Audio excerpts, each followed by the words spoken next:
आणखीन एक महत्त्वाची बातमी समोर येते। नरेश मस्केंनी माफी मागायला हवी असं सूरज चव्हाण यांनी म्हटलंय। खासदार नरेश मस्के यांचं वक्तव्य हे निषेधार्ह असल्याचं सूरज चव्हाण म्हणाले। तर ज्यांच्या मतांवर निवडून आलो त्याचं भान मस्केंनी ठेवायला हवं असं आनंद परांजपे सुद्धा म्हणालेत। जे विमानात बसले नाहीत त्यांना शिंदेंनी विमानानं महाराष्ट्रात आणलं असं वक्तव्य पहलगाममधील हल्ल्यानंतर परतलेल्या पर्यटकांसंदर्भात मस्केंनी केलं होतं।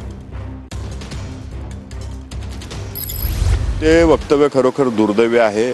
मराठी आपल्या मन आहे की उजव्या हाताने मदत केलेली डाव्या हाताला कळली नाही पाहिजे। आपण एखाद्यावरती मदत करतोय त्याच्यावरती उपकाराची भाषा करणं हे दुर्दैव आहे।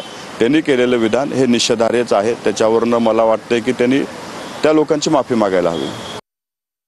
महाराष्ट्रामध्ये कुठेही संकट आलं की शिवसेनेचे मुख्य नेते एकनाथरावजी शिंदे साहेब मदतीला धावून जातात आणि तशाच प्रकारे पहलगाम इथे देखील आतंकवादी हमला झाल्यानंतर महाराष्ट्रातील अडकलेल्या नागरिकांना बचाव करण्यासाठी ते तिथे पोहोचले।